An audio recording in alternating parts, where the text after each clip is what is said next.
Okay, so the talk today is spiritual chat on health and healing. And this is going to be part one because I'm sure there's too much information for me to do all today. Today's date is Wednesday, August 3rd, 2022. So welcome, everybody. This is a huge topic. So I hope by the end of all the parts that I will answer all the questions that you may have about health and healing. So I just want to tell you, I'll have to check because I just thought of it at the last minute. I'll have to just check which audio recording it is of Deepak Chopra's that I'm referring to. I think it's called The Science of Healing. I'll check it up on my iPod and then I'll post it on the wall. But Dr. Deepak Chopra, he says that people are amazed when somebody spontaneously heals from cancer. And he says spontaneous healing is the most natural thing for our bodies because we are bombarded every single day with all kinds of things, and our bodies spontaneously resist it and heal from it. So we don't get sick. He says you should be more amazed. Why do you get sick? Because our bodies are built for health. So you got to find what is the issue behind the imbalance that actually causes us to get sick. So that's a pretty good view to come from. So our beliefs and perceptions about things in life color our looking glass that we view the world through. This has a huge impact on our health and well-being. If you believe something to be true, then it is true for you. For example, if you believe that cortisone is a poison and is detrimental to your body, that will be true for you. If someone else believes that it's a miracle drug, then that's what it'll be for them. So your programming affects your body. Someone else's programming affects their body. You can't affect each other unless you buy into the same story. So our bodies react to what we believe to be true. These beliefs can come from life experience, what you've observed or heard that other people have experienced. So I'll unpack some of the common perceptions and beliefs that there are to shift your perspective and show you how you are in charge of your health and well-being. And all you need to do is pay attention to what your body is telling you, because your body is communicating to you all the time. You just don't pay attention to it because we've never been told to pay attention to that kind of thing. So just to give you a bit of my background, I come from a metaphysical background, having studied metaphysics since the age of 16. And so I really believe in the mind-body connection.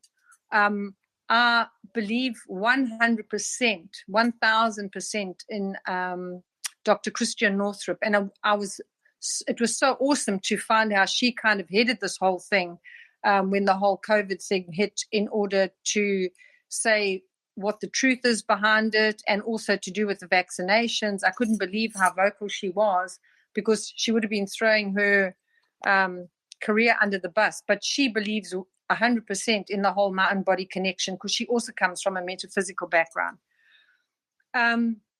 So every physical dis-ease, which is what disease is, dis-ease or imbalance is caused by a mental or emotional issue. And though it can take a while for it to manifest physically, the imbalance will always show energetically first. That's why sometimes if a person goes for a psychic reading, a psychic will see a problem, say, with the kidneys, as an example, and say, oh, I see there's something going on with your kidneys. And the person will say, well, nothing that they're aware of. But that physical imbalance, that energetic imbalance will show long before the physical one does. And if the issue is not sorted out that's related to that, then it will develop into a physical manifestation.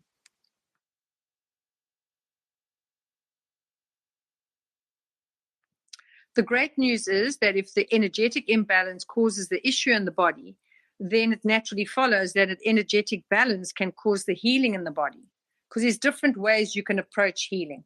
But balancing the energy field is definitely one of them. But I'll speak about that more later on. So there's a book by Louise Hay called Heal Your Body.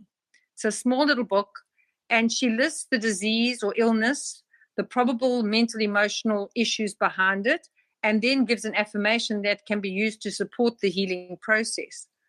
Now, over the years, I've tested this over and over again to see if there's an exception. But I've found that every single time that there is indeed a mental or emotional issue behind every physical condition of imbalance in the body. The amazing thing is that if that is the cause of the imbalance, then the healing can also be achieved through the opposite mental or emotional condition. That is, you can use the same power of your mind to alter your mental or emotional state, effectively bringing about change in your body. In fact, no lasting change can happen in the body without a shift in the mind. So some people may go for healing sessions or may take medication or may have operations. If there hasn't been a shift in the mind regarding whatever that's holding the imbalance in place, if that's not resolved in some way, then that condition will just keep on persisting, and it will just look like there's no cure for it. But in actual fact, it's because of the pattern that holds it in that position, and that keeps feeding that particular condition. So dis-ease is a low vibration condition, and health is a high vibration condition. In my healing practice over the last 20 years, I've come across all kinds of diseases and mental and emotional issues. And over the years, I've studied and trained extensively in numerous modalities in order to have a toolbox of powerful skills to use with my clients. When you have energy healing training, you are taught to put the client on the therapy bed and then use the different techniques that you've learned to clear and balance their energy field. And that's it, session done. But if you had come to me for heartbreak with a relationship, and I don't ask you about that, you've just come for an energy healing session, and then I just do the healing on you. Don't talk about it, nothing. Just do the balancing on you. You're going to feel great because the body loves energy healing. And so you leave and you're feeling amazing, and you walk down the road and you see the car that is exactly the same as the car of the person that broke your heart, or you see someone that looks like them, or you hear a song that reminds you of them. You may as well turn around, come straight back to me, and have another session to balance your energy, because we didn't resolve what was causing you to be upset to start off with. So I work differently because I believe that if I can shift a person's perspective around the condition and show them where it stems from, then the healing is 90% done. Then when I'm doing the healing on them, it is easy to clear and balance the body and energy field directly in relation to the issues we've uncovered. Because I believe in working on the issue that you arrive with, not just the general balancing. Because more is achieved in doing the specifics from my perspective. So for me, the talking part of the session is so important, because I'm able to identify how some of the life experiences that you've experienced have related to the current presenting conditions in the body now that you've arrived with. So we are first and foremost an energetic being, then a physical body. So we are impacted first energetically, then it manifests physically if not attended to. So you may say, but when I broke my leg, there was no energetic imbalance or experience first. But there was. The breaking of your leg was the outcome or result of it. So what was happening in your life at the time or just before that? And then was it your left leg or your right leg? Left always being an issue with the female. So that can be mother, sister, female boss or colleague or your partner. The right being the issue with the right-hand side of your body being an issue with the male. That can be father, brother, male. That can be male friend, colleague, or partner. Then the severity of the break or injury relates to how big the issue was. The body part relates to the different energy centers or chakras that are being affected by it. For example, the legs are what carries you forward in life. So it can indicate not wanting or not being able to move or fear of the future. One of my students was a physiotherapist for our provincial rugby team, which is like your state rugby team. And he had been to the UK for advanced training in order to be able to scan the body, because I think he was quite psychic as well. So he had gone to do training to add to his toolbox of tricks of how to scan the body to see where there's imbalance with the guys. And so he became aware of the fact that there's a mind-body connection when the guys injure themselves. And he said it was quite fascinating to find where a player would injure himself either in training or in the game from taking a hit that may not even have been as hard as he had had previously, like 100 times. But on that day, the injury occurs. So he would always then ask them, so what happened? Tell me what happened from when you woke up this morning. And every single time he could pinpoint, they'd either had a fight with their wives, or something had happened that upset them, or they were worried about something to do with a member of the family. But there was always something directly related, creating the Achilles heel in that area of the body where the injury had taken place.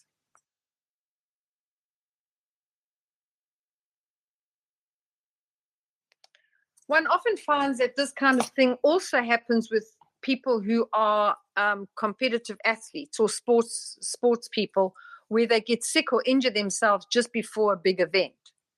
So the cause can be where they put too much pressure on themselves. I'm thinking about one of my clients, because a lot of them, especially if they teenagers or competitive provincial players, they put so much pressure on themselves, and they have such a fear of failure or letting the team down if they're playing in a team sport, that they create a situation where they either injure themselves or they get sick, they get the flu or something just before the big event.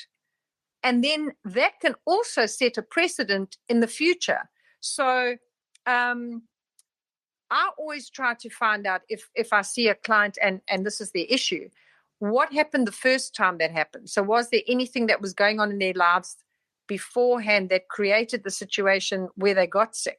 So where did the whole pattern start from? And very often, once that's shifted, that same pattern isn't repeated, because there's always a mental or emotional thing that was going on with them just beforehand.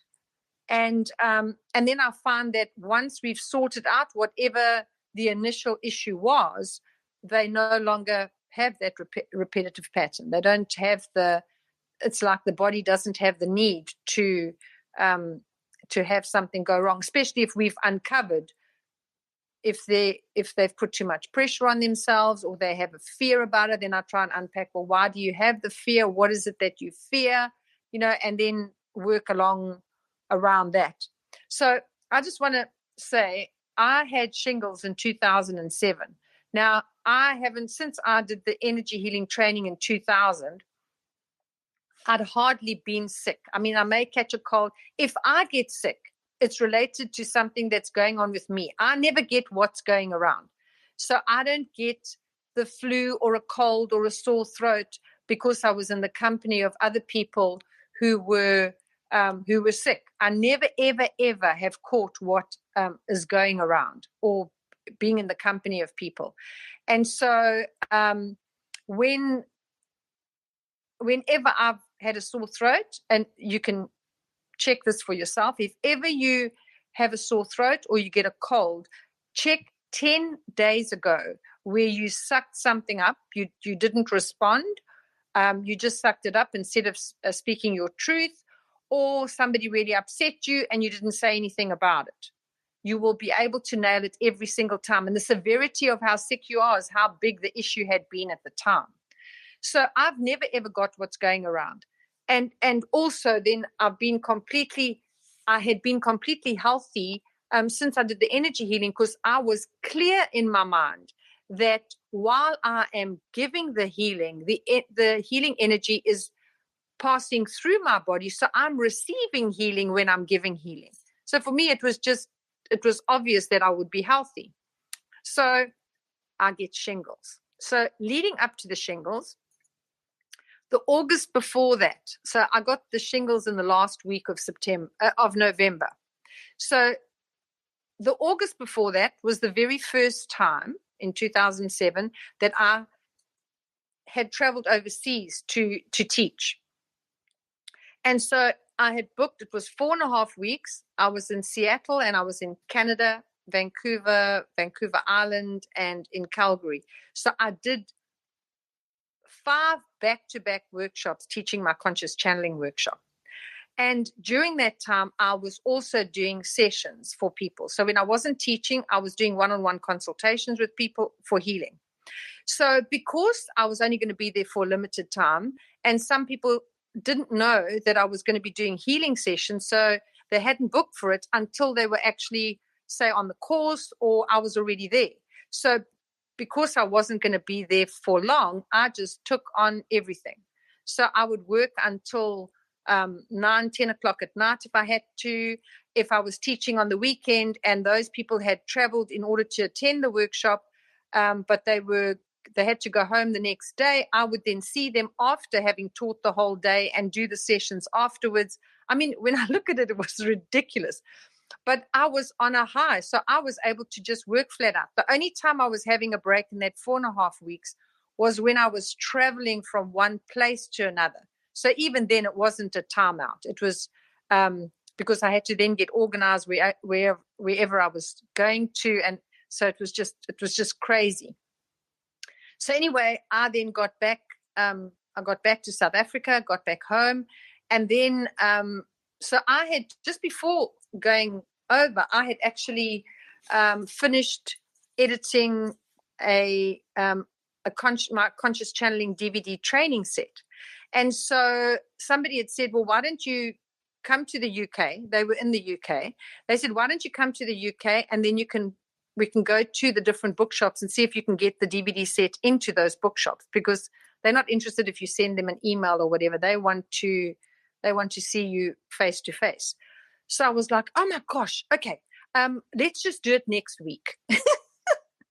And so I think I was back a week or maybe a week and a half, and then I did a trip to the UK. But because it's so expensive, I said, well, I need to do work while I'm there. So I then taught a workshop and did consultations and all that, went and saw the different stores, and then came back to South Africa.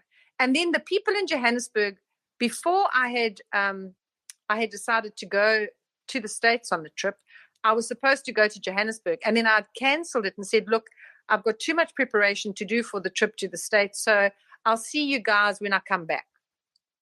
So now I'm back from the UK and I'm feeling really bad, and I think, you know what, let me just go to Johannesburg. I promised them, and that would have been a 10-day trip, and then got back. So this has been August, September, October.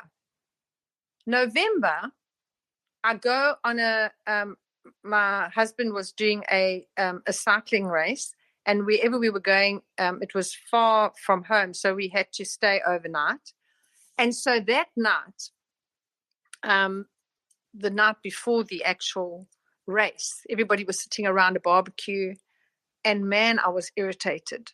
There were people that were seriously pissing me off. And I was thinking, what is wrong with me? And this one woman was really getting my goat. And normally I'm patient with her. And I don't know what happened, and I snapped at her. And then after I said, I'm so sorry. I don't know why. I just feel so irritated in myself, not anything about you. And then my husband said to me afterwards, how could you be so rude? So I said, well, I apologize, but I don't know why I just feel so irritated. Anyway, we got home the next day. And then on the Monday morning, I woke up, and I've never felt this agitation before. So on the Monday morning, I wake up, and then I find I've got these blisters on my body. And also I've got this tingling feeling in my baby finger and the ring finger of my left hand. I'm thinking, well, I know it's not hot because Heart is only the pinky finger, not the two. And then I've got this neuralgia, which is, you can't touch, my skin is just sensitive. So I thought, you know what, let me just go to the doctor and see what's going on. I'd never seen shingles before, so I didn't know what the blisters were. So anyway, when I describe everything to him, he says, it sounds like you got shingles. Just show me the marks that you're talking about. And so I showed him, and he said, yeah, you got shingles. And I was like, what? I can't have shingles. Because I knew shingles to be like, the people that I knew that had shingles were very kind of nervous type of people. They were apprehensive. And I was saying, I'm the last person that should get shingles. I don't understand. And so he said, well, if you've had chickenpox as a child, then it's you stand a chance of doing that. And I was like, well, I don't think I'm a case for shingles. I just don't understand it. And let me tell you, I was mad at the universe. I was pissed off like you cannot believe. How is this possible? If I'm doing healing and I'm a healer, how is this even possible? It was a massive diagnosis for me. Anyway, so he says to me, look, I normally on the onslaught of it, you would take these meds. So I'm going to give you the meds anyway. He knew that I did energy healing and all that kind of stuff. And he said, look, just take it and take the medication anyway, although it's too late, but you know what to do with it anyway. So just do your thing and put yourself to bed. And then he still told me, which made it worse, just know, be patient with yourself because this is a 9-month journey. And I'm like, there's no friggin' way this is going to be a 9-month journey for me. Anyway, I put myself to bed and I feel absolutely betrayed by my body. I'm devastated. Put myself to bed. I went and bought Caladrol, that stuff that you put on chicken pox, and I put it on there because everything was itchy. And then I put myself to bed. But the whole time I'm turning over. How's this possible? How's this possible? How's this possible? And then I was thinking, okay, so it's got something to do with the glands, so the endocrine system. So maybe I need to have a look in the one book. I know there was a description of this meditation with the Mahatma energy that, you bring it through to balance the glands. And then I look up to see what crystals would be good crystals to have next to the bed. And but I'm not a happy camper. The next morning I wake up, I have a bath, wash all that the stuff off, and then apply it new, and then get straight back into bed.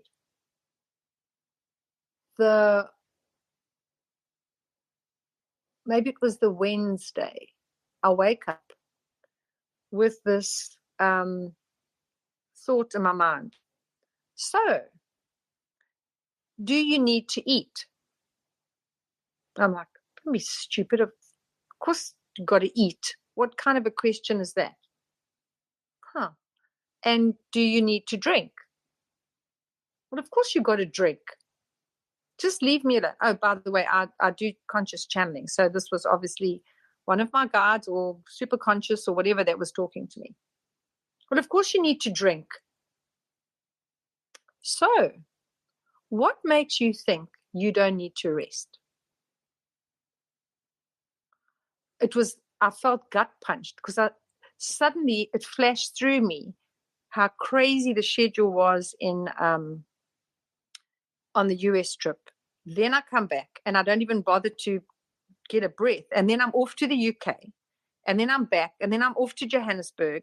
And then I come back. I mean, it was ridiculous, absolutely ridiculous. And when I realized what I'd done, I was apologizing to my body. I'm so sorry. I'm so sorry. I didn't realize. I will rest as long as you need me to rest. I'm so sorry. I'm so sorry. And then I knew the body hadn't let me down. It was the only way it was going to get my attention. And so at least I understood what was the cause. Anyway, so I slept, kept on doing that Mahatma energy meditation when I did wake up, and then holding the crystals, and then on the Friday, and then having the bath each morning, and then putting the Caladrol on. The Friday morning I wake up with this going on in my head. There is that within me that knows exactly how to heal this condition. I activate that part now. And it was my voice, but with huge authority. And I knew in that instant it was done. It was done. So I got into the bath, and I didn't put the Caladrol on because I was obviously had an allergic reaction to it, because it would leave big red welts, like big red mark around the thing anyway. But I thought I don't have to put it on again. And I got up, and I was up for a couple of hours, and then I got back into bed. The next day, I said to my husband, okay, I'm getting up for a bit. And there was something, I can't remember what we were supposed to attend. And I said, I'll just go for a little while. But I knew in that moment it was done. To this day, it was done. To this day, my doctor cannot believe that I turned shingles around in 5 days, because I had nothing after that. There was no further, it never reoccurred. Nothing happened. It didn't go on. Those thingies had dried up by then. There was just a little bit of marks that had to be cleared. So, and it was quite interesting that I had the reconnection done, which was supposed to really boost one's immune system, on the Monday. I was booked on the 3rd of November to have my reconnection done, because I was going to be doing the reconnective healing training the next weekend. And I thought, isn't it funny how my immune system was completely blown? So it was wired from scratch, from the bottom. So after that happened, I went and I sent an email out to everybody on my database, because I wanted everybody to know.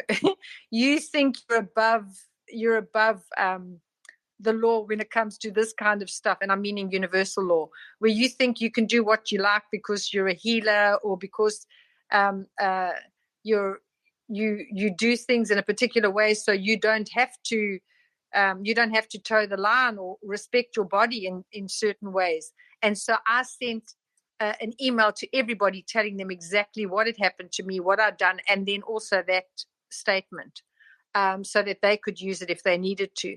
And I got so many emails back from healers saying, oh my gosh, I've had that happen to me. And then I don't know what to say to my clients, because I'm thinking, well, I can't be a very good healer if I can't keep myself healthy all the time. So I said, no, it's actually okay to let them know that you are human and that these kind of things can happen to you. So it was a huge lesson to learn for me. So after that, every time I ever traveled, I gave myself plenty of time beforehand and plenty of time afterwards to make sure the body was completely rested. And I never, ever did it where I would do one thing after the other like that, because that was just nuts. I still work that crazy when I travel, as far as doing the courses, doing the consultations, and adding extra afterwards. But then I make sure that I give myself plenty of rest when I'm back home. So that's a good thing to have in mind when you're trying to push yourself too hard.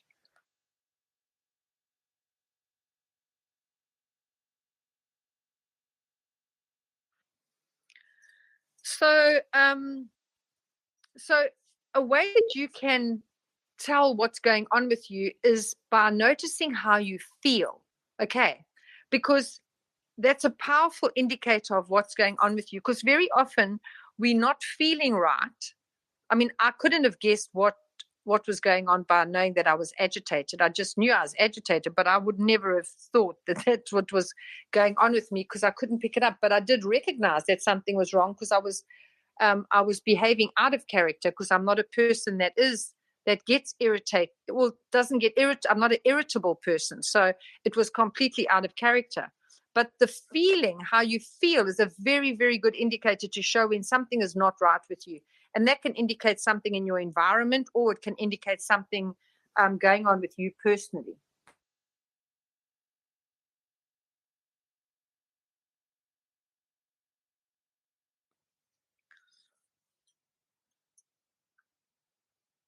And then, of course, your attitude to things is also plays a huge role, because if you are grumpy and snappy all the time, then expect the universe to respond to you in the same way. If you're not in a happy space, then things go wrong, whether it's something like stubbing your toe. I love I don't know if you guys ever watched the DVD, The Secret, which had a lot of the whole thing was actually based on all the Abraham teachings, but that's not how it was shown.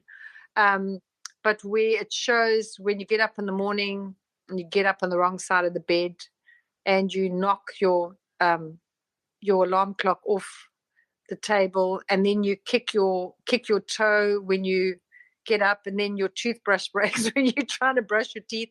So everything goes wrong.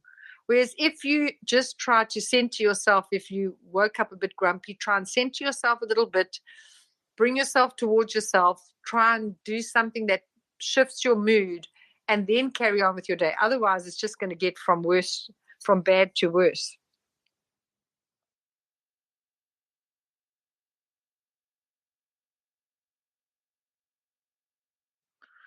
So we bombarded through the media with what is right and what is wrong for us, what's healthy and what's detrimental to our health and well-being. Unfortunately, the motivation behind the bombardment is not for the purpose of our well-being, as we well know, but more dollars and cents. So they just worried about the marketing part about it. They don't care about the fact of the dangers or the side effects. And the side effects are known. And very often, some of those products are actually banned in other countries, but your country is busy pushing that. Because I know in South Africa, there was something.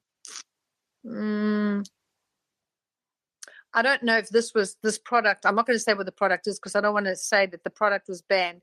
It was a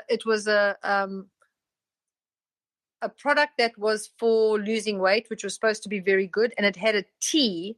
But obviously the tea was quite high in caffeine, even though it was a natural product. And so it was something that people were using here, and people were losing weight for it, and it was giving them energy. And then somebody said, do you know that tea is actually banned in Greece and in Spain and I don't know where else? And was like, well, why would they be selling it here if the product is banned in other countries? But at the end of the day, it's all about the money. They really don't care or follow up. And it's pointless pointing fingers. And we know we'd be fighting a huge giant if we tried to take on all these people, whether it's the food industry or the pharma industry or whatever. But you are in charge of your body. So even if you are taking something that you don't know is bad, if you set an intention around it, you can shift that particular thing. Because we've been shown over and over again how something can be absolutely fine for one person, but for somebody else it makes them ill. So clearly there isn't one fix for all, and it doesn't necessarily mean that something that's bad for one person is bad for everybody. I always go by it's just a reference point for me with cortisone. My grandmother had either she had a rare form of asthma. So it was either she couldn't breathe in or she couldn't breathe out. I can't remember which one it was. But she had a lung that hadn't formed, one of her lungs hadn't formed properly. So whenever she got the flu, it would straight away go to bronchitis. So she was the guinea pig for cortisone when they first invented the drug in Groote Schuur Hospital, actually here in Cape Town. And so they were very specific about how you take it, where you increase the dose over a couple of days, then level out, and then decrease the dose over a couple of days. They never expected her to live past 30. And she lived till 70. And I truly believe it was because of the cortisone for her, because she saw it as a magic drug. And I believe it worked that way for her, and was able to extend her life for that long. But other people who believe that cortisone is a very bad detrimental drug, even though it may help them, it can have the opposite effect because their belief is that it's poison. And then when you giving your body the when you're taking it, thinking, oh my God, this is so bad, but I need to take it. The body's going, WTF? Why are you giving this to me? And doesn't know what to do with it and tries to get it out of the system as quickly as possible. So it doesn't serve any purpose. But if you set an intention around the medication, then you can shift the energy of that and set the intention that it be for your highest good. Then the body will take what it needs, and whatever it doesn't need will pass straight through.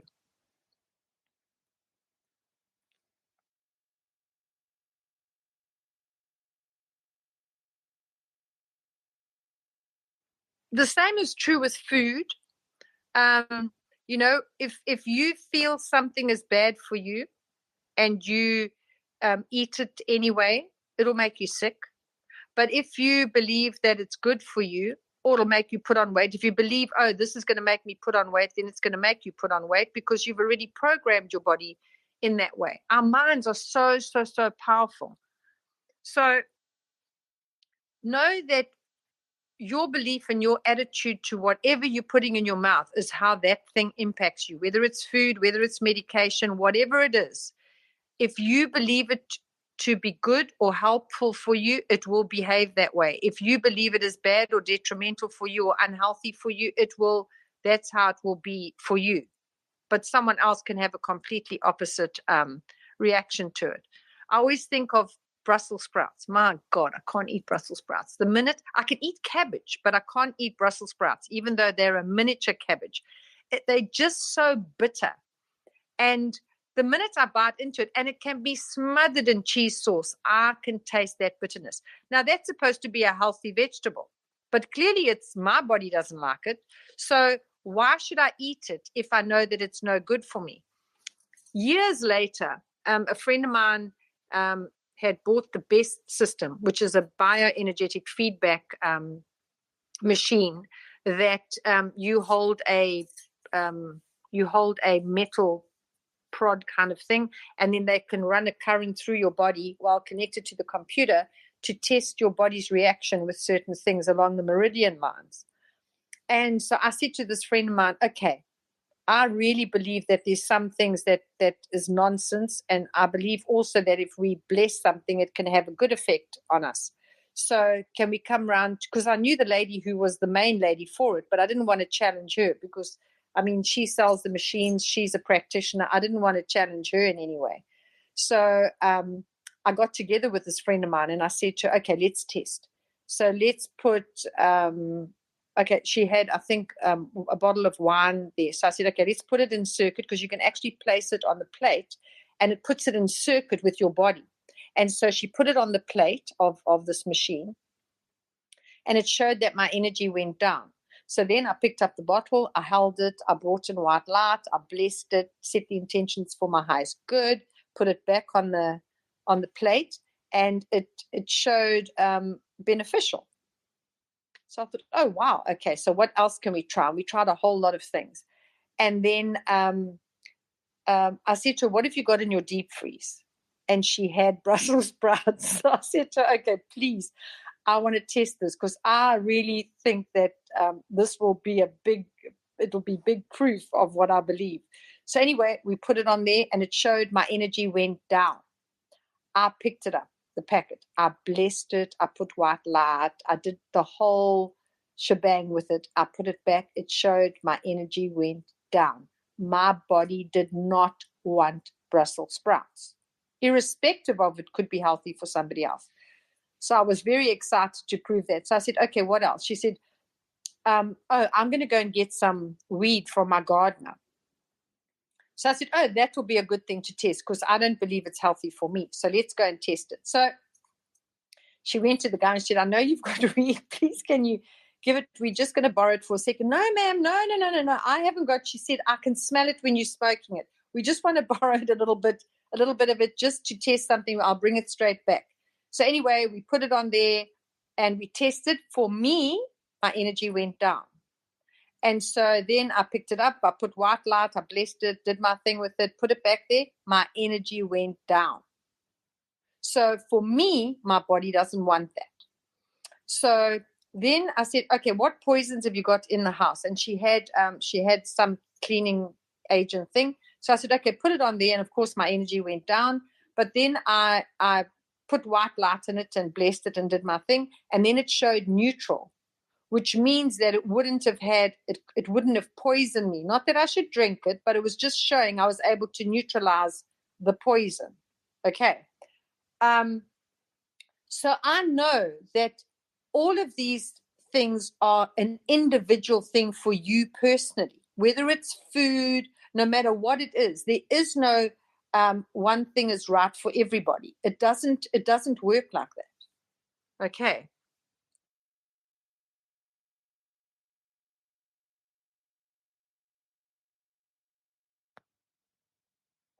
So as I was saying about the media and how we bombarded with what's right, and of course they always make the people look absolutely amazing that are taking those whatever the diet tablets are, whatever the thing is. But we never trust. We assume everything outside of ourselves is the authority as far as our health is concerned, and we don't pay attention to ourselves. And we should be paying attention to what our body's telling us, and not believing that everybody else outside of ourselves is more qualified than we are in order for us to make a choice for ourselves. We should make a choice for ourselves. Never, ever should it be where somebody else dictates to you. Now, I just want to say something, and I happened to have the flu when I went up. There was a whole lot of stuff happening with me because it was before I got divorced. But I happened to have the flu when I went up to the mountains just outside Johannesburg for a 5-day course with Drunvalo Melchizedek. He wrote the books, the ancient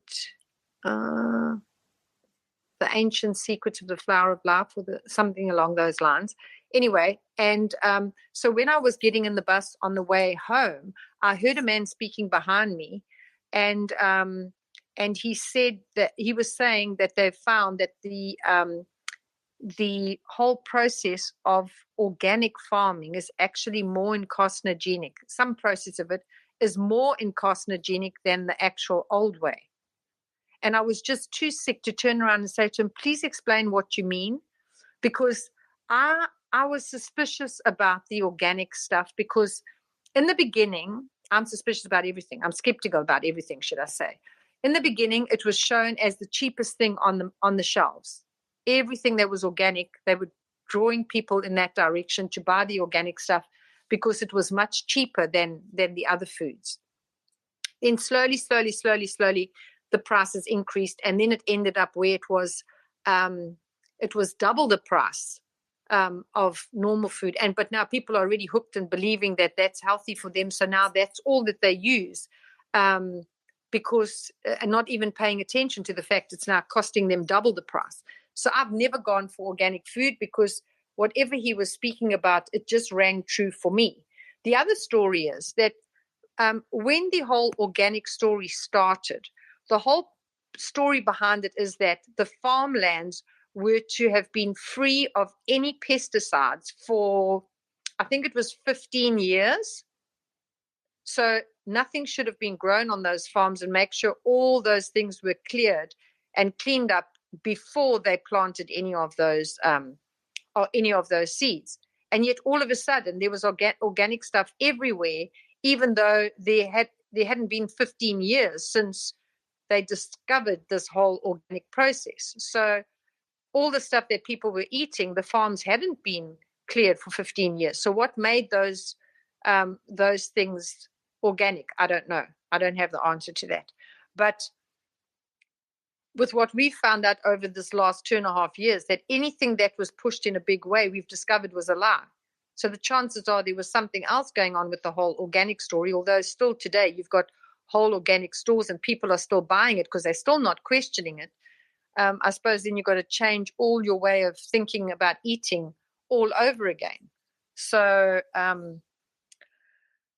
that's quite an interesting process in itself. The other thing was, I have to tell you, there are 2 books. Let me just find the title of the books.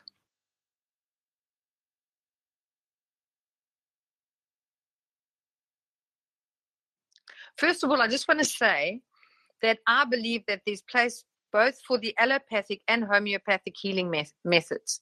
I believe it should be a holistic approach because the father of medicine was Pythagoras, although we only know him as the maths guy. And his two students were Hippocrates and Samuel Hahnemann.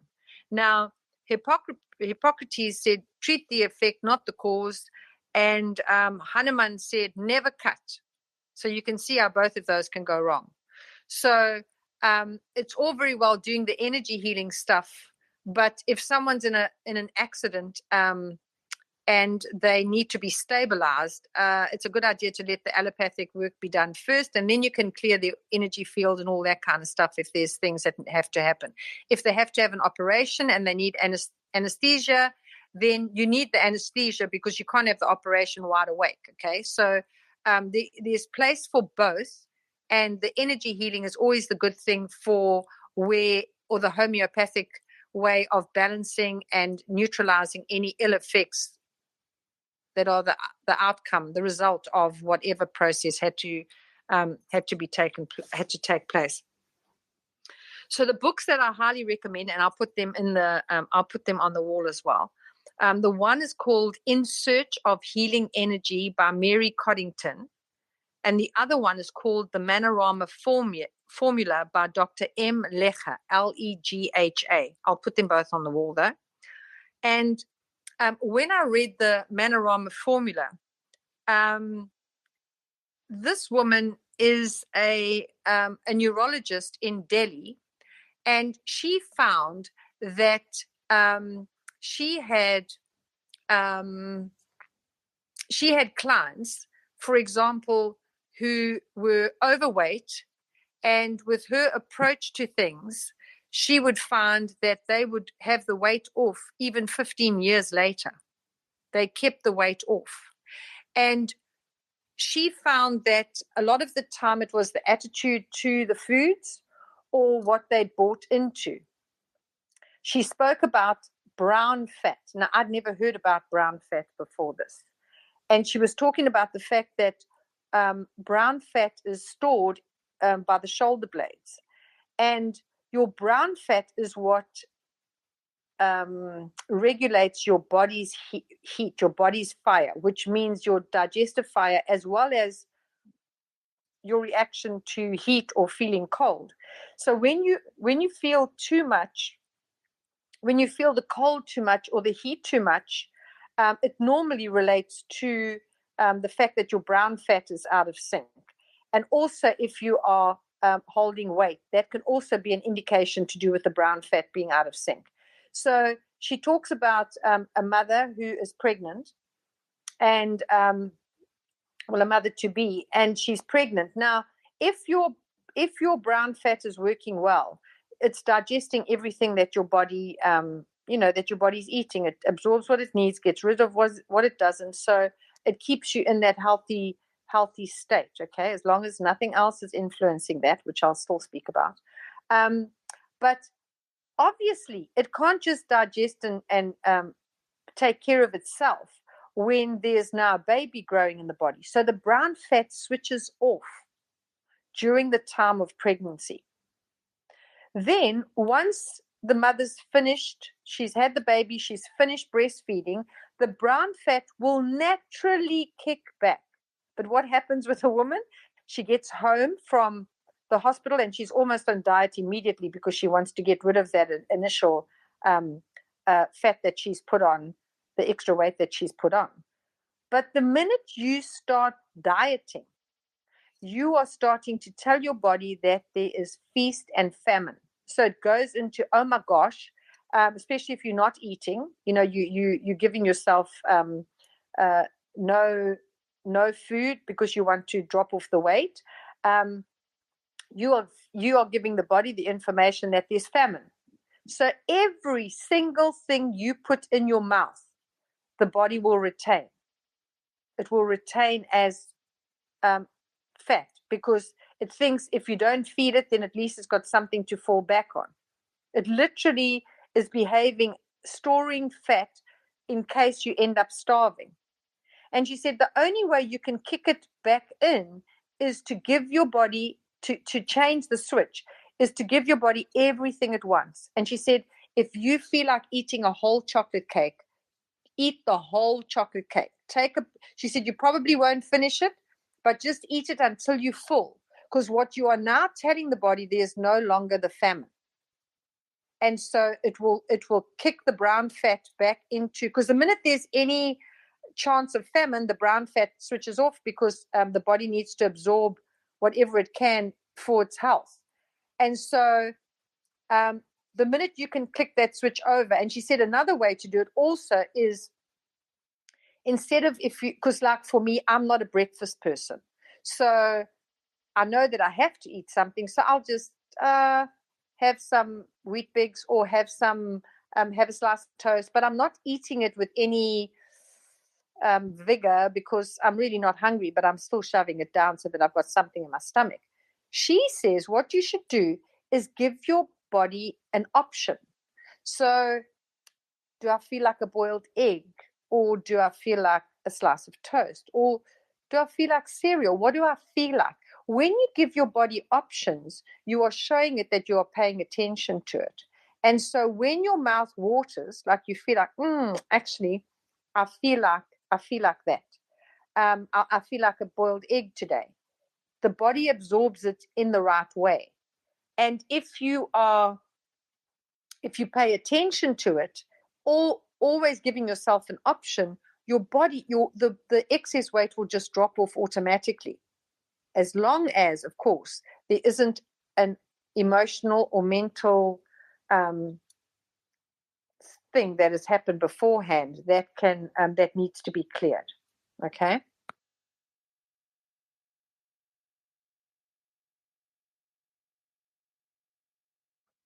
I always think of, even with the food things, I love avocado pears.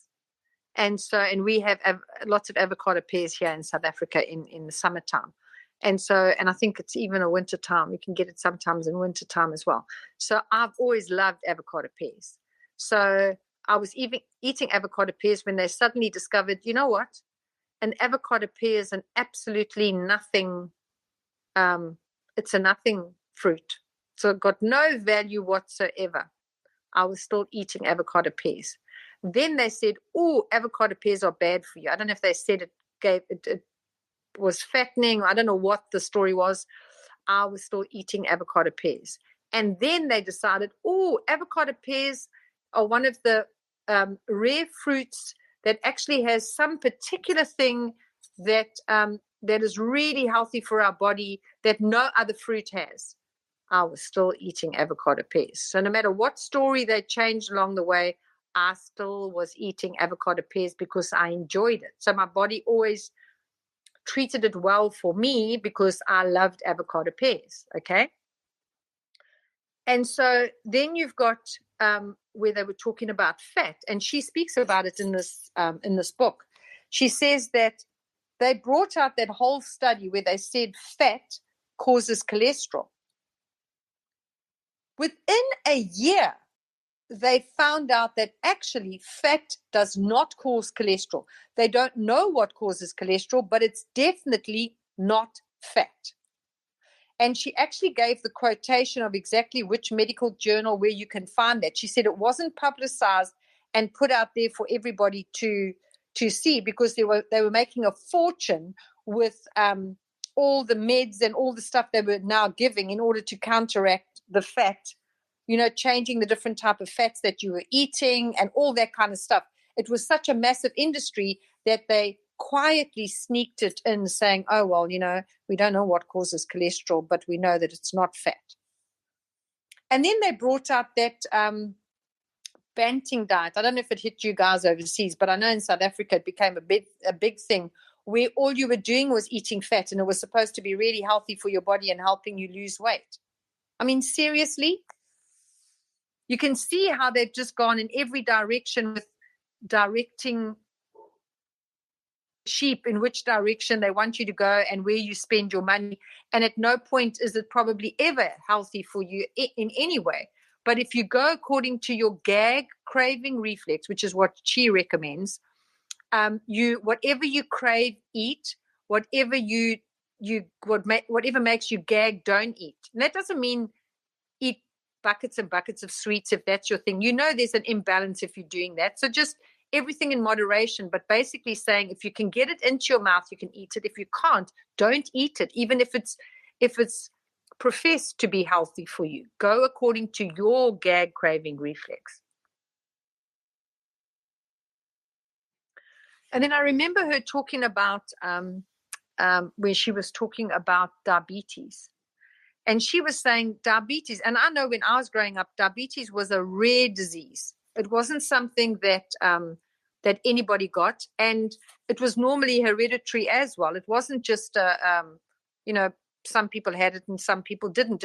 There was a definite pattern to the diabetes, and she said, and then all of a sudden, the minute they started depriving the children of sugar, started saying sugar was bad for you, and started saying not letting children eat sweets or whatever. The minute there was the deprivation of sugar, diabetes started kicking in, because what was happening was there was a blood sugar shortage. In other words, there wasn't enough sugar in the blood, and so there would be then craving for sugar, because the body needs sugar for blood sugar.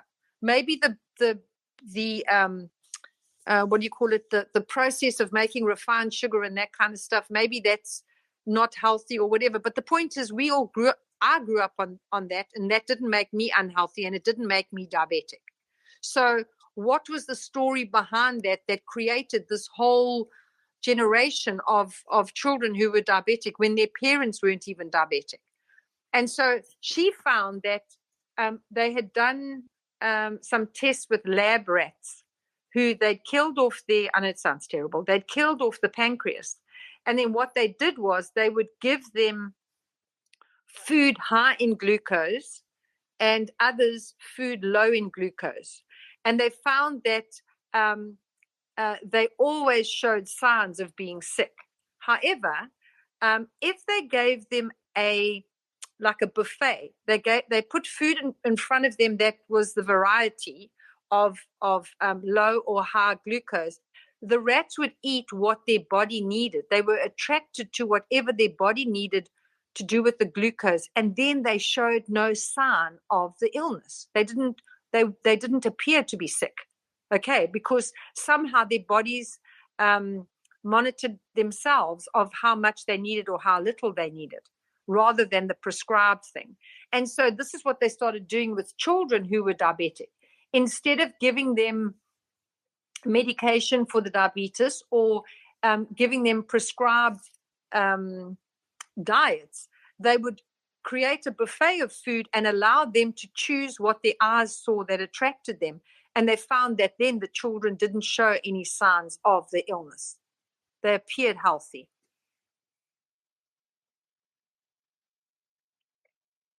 And then there's also the issue of being overweight. So the minute they started making food a problem and making it a shortage, or the whole focus was on weight all the time, or you had to be fit and you had to do this and you had to do that, instead of just going about our normal lives, when the whole focus was on body image and what you looked like. And I don't know what's going to happen when people find out that they've been trying to align their bodies with what they thought were women. In the meantime, anyway, that's beside the point.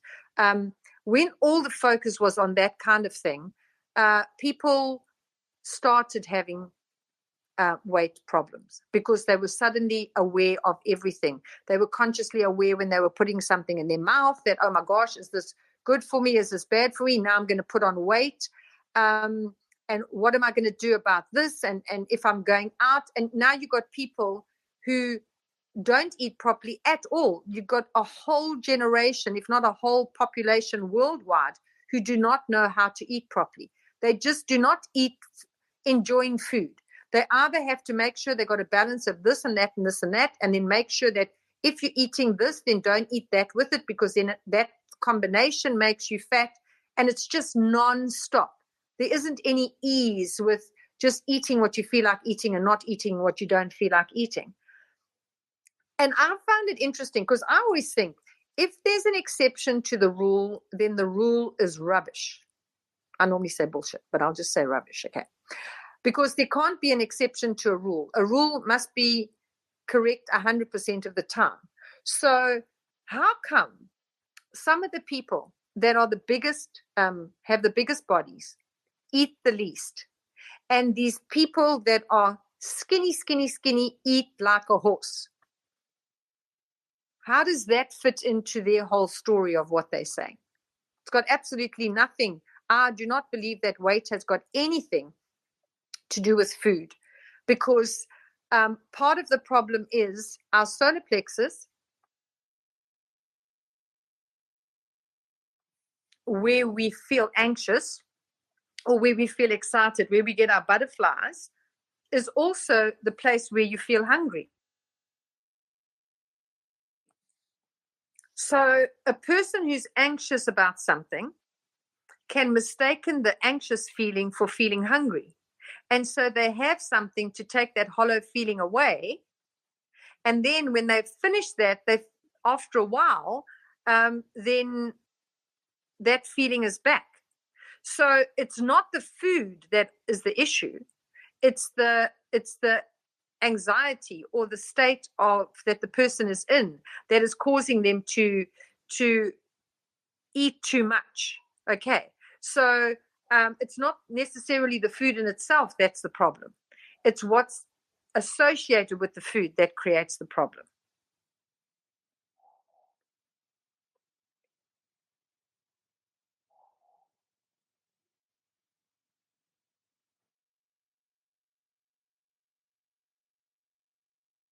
And then I want to tell you about bran. I was very excited when I had read this book, because I've never been able to eat bran.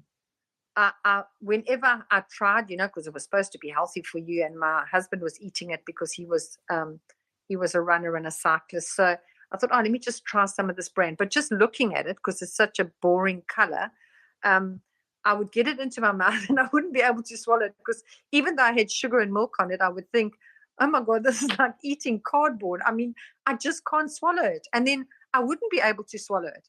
And then she was talking about the fact, in this book, The Manorama Formula, she was talking about the fact that that brand is the biggest multi-billion-dollar industry in the world, for making money from stuff that is scrap. She said it's the chaff of the wheat. It's the stuff that is the rubbish on the floor that they have created the brand from. And the reason why it's so-called works so well for working your tummy or whatever is because your body goes into shock and it tries to get rid of it as quickly as possible, because it can sense there's absolutely no value, no quality whatsoever for your body. It's got no nutritional value whatsoever. So the body tries to get it out of the system as quickly as possible. And here we're thinking, oh, no, I'm very regular because I eat my bran every day. In the meantime, you're putting your body into shock, which is a bit crazy. So also, weight can relate to pounds of pain. Okay, so I'm always aware when a young child is overweight, wondering what's going on with the child, because children are naturally energetic and running around. So what is going on with that child, that there's the need to put weight to create space between the environment and themselves. So that's why the body will put on weight, to try and make more space, because either the environment is toxic or they are just too sensitive and they're not coping with whatever's going on around them. So notice when children are overweight, because it's not natural for a child to be overweight. And don't say, oh, but look at the family, they're all overweight. So obviously that's why the child's overweight. No, there must be something going on with the family, that they have the need to create that space between the environment. So there's something going on that's toxic that is affecting them. And that can be unhappy relationships. That can be screaming and shouting in the house. It's always relating to something to do with the toxic environment. And if you find out what that is, the child will just drop the weight, or the people will just drop the weight when they realize that, when they correct whatever it is that's creating the problem in the first place. So a lot of the time we feel like there's nothing that we can do about it. We can, if we take responsibility for ourselves and what's going on with us mentally and emotionally.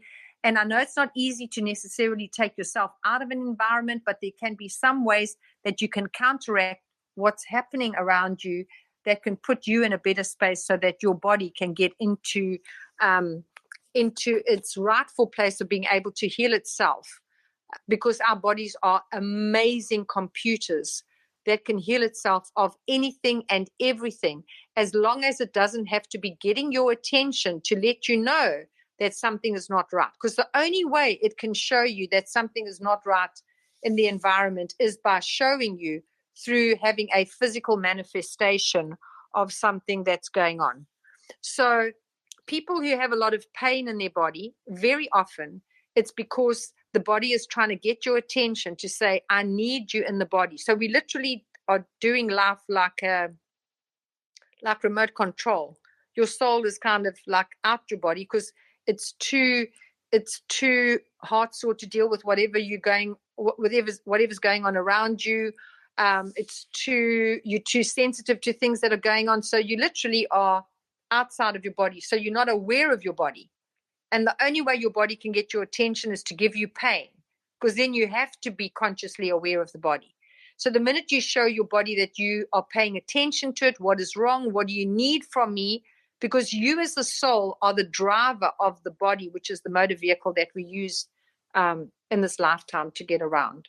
So know that whatever is going on with your body, it's just trying to communicate to you, and that's the only way it can, through pain, through illness, to show, and the type of illness and which part of the body it's in is the way it's showing you where it needs your attention, where you need to, what the possible issue or condition is behind the way it's showing itself to you.